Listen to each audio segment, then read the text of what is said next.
और का नेक्स्ट हमारे पास मेथड है फ्लोइड वार्शल एल्गोरिथम। ये नोट्स पे तो नहीं है लेकिन पेपर में इसके क्वेश्चन आए हुए हैं इसलिए इसको करना है। ये हमारे पास पाथ हैं 1 से लेके फ़र्ज़ करें हमने 4 तक आना है। अगर जिस तरह हमने डाइजेक्शन मेथड में पढ़ा हुआ है ना कि शॉर्टेस्ट रूट से आप आए 1 से 4 तक पॉसिबल पाथ्स लेके, उस तरीके का ये क्वेश्चन है। अब 1 से 2 पे या 1 से 3 पे या 1 से 4 पे जिसका भी उन्होंने पूछा हो, जिस तरह इस क्वेश्चन में उन्होंने पूछा नहीं हुआ तो हमने हर किसी का मिनिमम 1 से 2 पे मिनिमम क्या होता है, 1 से 4 पे मिनिमम क्या होता है, 1 से, ये सारे फाइंड कर सकते हैं।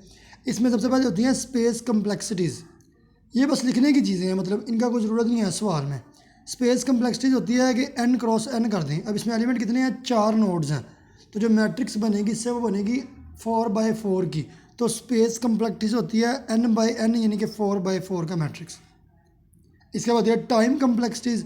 टाइम कम्प्लेक्सिटीज़ होती है अगर n क्रॉस n का मैट्रिक्स हो तो उसको n स्क्वायर को फिर एक बार n से मल्टीप्लाई करना, यानी n क्यूब को अगर आप मल्टीप्लाई करते हैं 0 से, इसे हम कहते हैं टाइम कम्प्लेक्सिटीज़। ये दोनों चीज़ें मैंने बताई हैं सिर्फ बताने की हद तक थी, इनके क्वेश्चन से कोई रिलेशन नहीं है। अब देख लें मैट्रिसेस किस तरह बननी है। सारा क्वेश्चन मैट्रिसेस के अबाउट ही मूव कर रहा है कि कोई सारा क्वेश्चन ही मैट्रिक्स के बारे में। अब ये नोड है 1 2 3 4। पहली मैट्रिक्स जो इसे हम कहते हैं डी नोट, इधर भी लिख लें 1 2 3 4, इधर भी लिख लें 1 2 3 4। 1 से 1 तक का डिस्टेंस कितना होता है, किसी नोड से उस तक का डिस्टेंस होता है 0, तो 1 से 1 आ जाएगा 0। फिर 1 से 2 कोई एरो है, एक एरो है और उसकी लेंथ कितनी है 8, तो 1 से 2 आ जाएगा 8। 1 से 3 कोई डायरेक्ट एरो है, नहीं है, जब नहीं होगा तो वहाँ पे क्या आ जाएगा इन्फिनिट। फिर 1 से 4 1 है।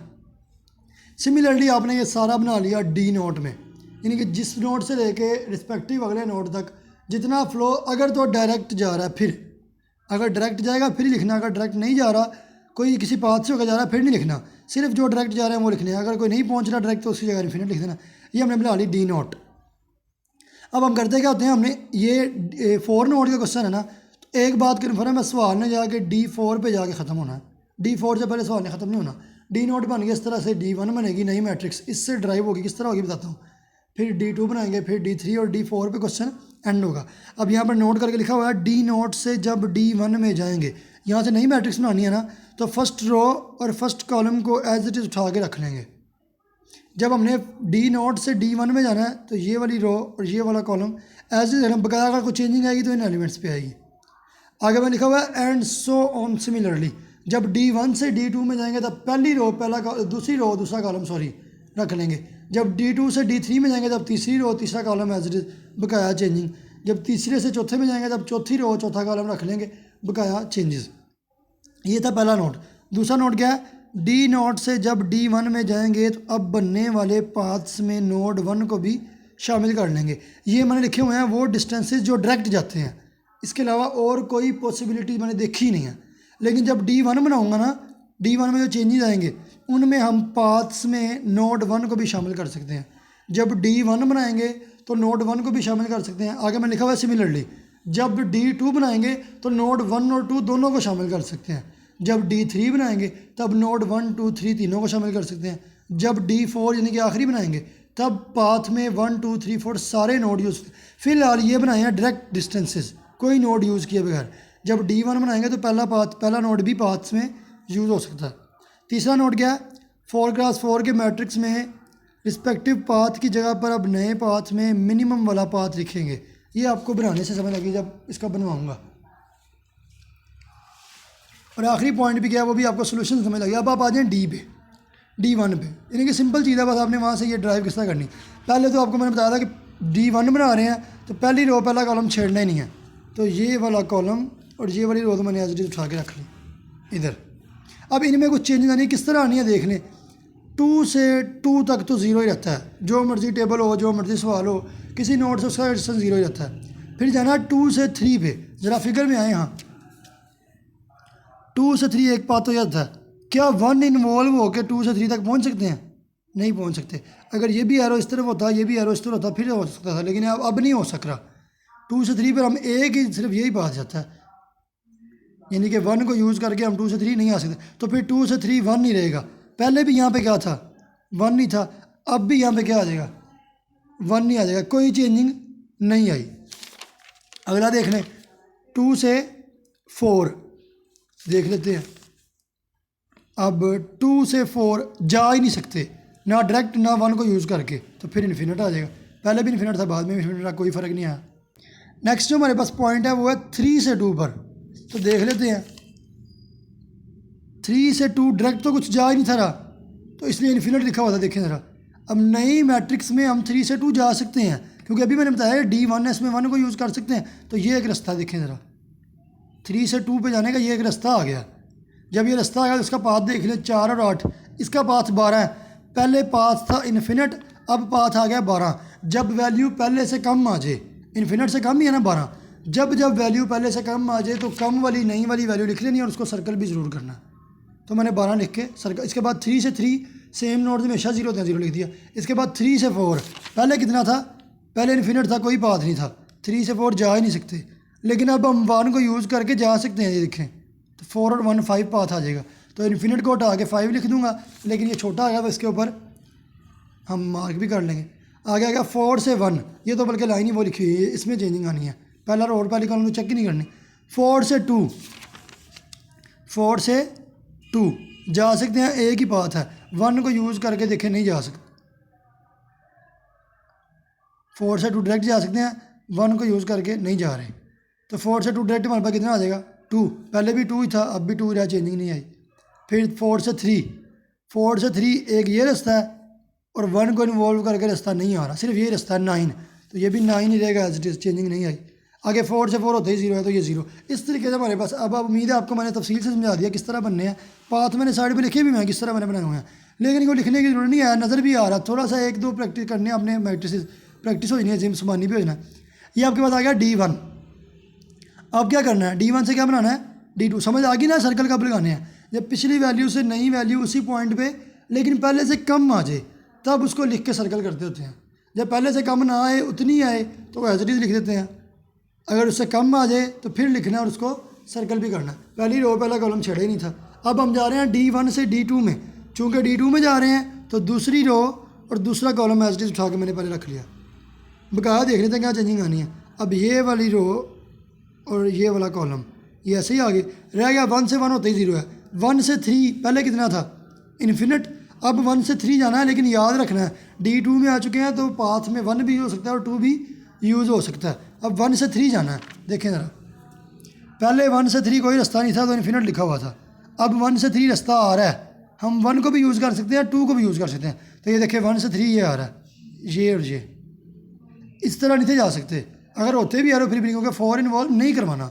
1 से 3 आना हम इस तरह आ सकते हैं, 8 और 1 9 लेंथ आ जाएगी। तो मैं इस इन्फिनिट को हटा के यहाँ पे 9 लिख दूँगा, क्योंकि ये इन्फिनिट से छोटा भी है, तो इसको सर्कल भी कर देंगे। इसके बाद 1 से 4, 1 से 4 1 को भी यूज़ कर सकते हैं, 2 को भी। 2 का इस्तेमाल हो नहीं सकता, तो 1 से 4 डायरेक्ट ही आ जाएगा 1, तो ये 1 एज इट इज़ आ जाएगा। सिमिलरली अब 2 से 1 देख लें, 2 से 1 जाना है, 1 और 2 को यूज़ कर सकते हैं। 2 से 1 जाता ही कोई नहीं, सिर्फ 2 से 3 जाता है, और फिर 3 से 1 3 हम यूज़ नहीं कर सकते, तो 2 से 1 नहीं जा सकता, ये हमारे पास आ जाएगा इन्फिनिट। उसके बाद ये लाइन तो वैसे की वैसे लिखी हुई है, ये भी लाइन सारी वैसे की वैसे लिखी हुई है। आप आ जाए 3 से 1, 3 से 1 4 लिखा हुआ है, पहले भी 4 ही था, तो देख लें 3 से 1 एक ये बात है, 2 को यूज़ करके नहीं जा सकते, हम इस तरफ जा ही नहीं सकते, तो फिर यही बात है 4 आ जाएगा। फिर 3 से 2, वो पहले भी 12 था, अब भी 12 ही है। 3 से 3 हमेशा 0 होता है। 3 से 4 5 था, अब भी 5 ही है। 4 से 1 इन्फिनिटी है, पैसे का वैसे ही। 4 अब मैं ये कर नहीं रहा, आपको बता दिया मैंने किस तरह करना है। पाथ चेक कर लेने हैं, इसमें सिर्फ 1 नोड यूज़ होता है पाथ में, इसमें 1 भी यूज़ होता है, 2 भी। इस तरीके से हमने 9 की जगह पे 3 रिप्लेस हो जाएगा, क्योंकि 9 से छोटा है, तो उसके ऊपर क्या आ जाएगा, सर्कल आ जाएगा, 0 एच डी रहेगा। ये बन गया हमारे पास D2। इसके बाद बनाएंगे D3, लेकिन याद रहे तीसरी रो और तीसरा कॉलम एच डी उठा के पहले लिख लेना, वो लिख लेना, बाकी आपने पाथ बनाने हैं। अब हम नोड यूज़ कर सकते हैं 1 भी 2 भी और 3 भी। मैंने ऊपर सारी तफसील उर्दू में लिखी हुई है। 1 2 3 तीनों नोड यूज़ करके हम बना सकते हैं। जब तीनों यूज़ करके बनाएंगे तो कुछ चेंजिंग आ जाएंगी, छोटी वैल्यू आ जाएंगी, उनको हम लिख लेना सर्कल करके।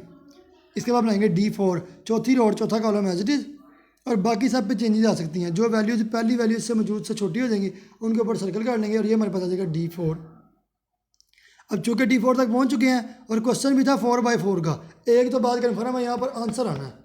तो मतलब D4 आपके पास जो भी रिजल्टिंग मैट्रिक्स आ गया, आप इस बात का इत्मीनान रखेंगे ये आपके पास शॉर्टेस्ट डिस्टेंस आ चुके हैं।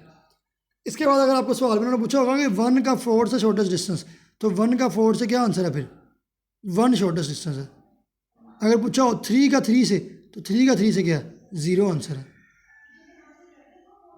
अगर पूछा हो 4 का 2 से वो कितना 2, 3 का 2 से वो कितना 7, 2 का 1 से वो कितना, यानी कि आखिरी पूरा मैट्रिक्स आपको छोटा जिसका भी पूछा हुआ उन्होंने, मोस्टली वो पूछते हैं पहले नोट से 4th नोट तक, तो पहले से 4 का आपका 1 आंसर आ जाएगा।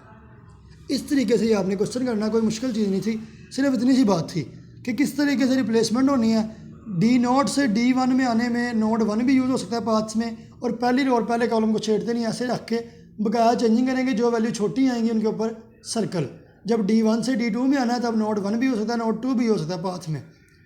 दूसरी रो दूसरे कॉलम को छेड़ना ही नहीं, और क्या करना है, जो वैल्यू छोटी आएंगी पहले से उनके ऊपर सर्कल। जब D2 से D3 में आएंगे तब नोट 1, 2, 3 तीनों यूज़ हो सकते हैं पाथ्स में, और तीसरी रो और तीसरे कॉलम को छेड़ना नहीं एज इट इज़, बकाया जो वैल्यू छोटी आएंगी उनके ऊपर सर्कल। जब D3 से D4 में आएंगे तब क्या करना, चौथी रो और चौथे कॉलम को छेड़ना नहीं, वैसे रख देना।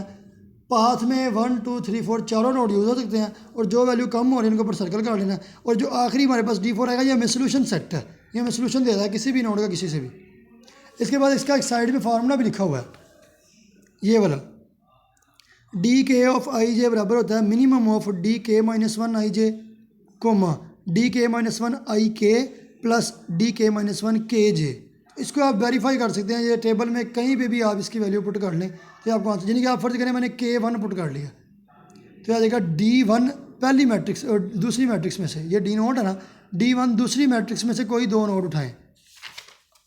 D1 ऑफ फर्ज करें मैंने लेता हूँ 1, 1 नहीं, तो IJ क्या हो जाएंगे फिर 1, 1, यानी कि D1 ऑफ 1, 1 बराबर आ जाएगा मिनिमम ऑफ D0 ऑफ, अब ये मैंने K की वैल्यू 1 ली हुई है, D0 ऑफ 1, 1 और कोमा D0 ऑफ I की वैल्यू 1 थी, K की वैल्यू भी 1 थी, D0 of 1, 1 plus D0 of 1, 1, यानी कि D1 ऑफ 1, 1 बराबर होता है minimum of D0 of 1, 1, D0 of 1, 1 plus D0 of 1, 1।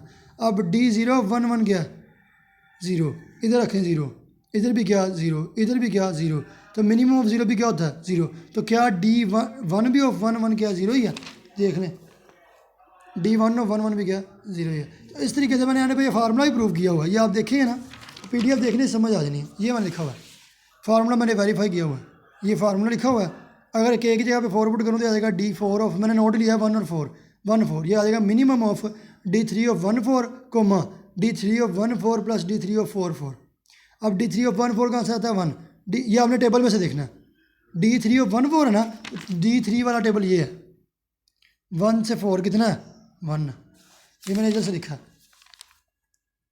D3 of 1, 4 1 है, D3 ऑफ 4, 4 0 है, तो इनका मिनिमम भी क्या आता है 1, तो क्या D4 वाले टेबल में 1 से 4 1 नहीं है, ये वेरीफाई हो जाएगा, D4 वाले टेबल में 1 से 4 1 नहीं है, वेरीफाई हो चुका है।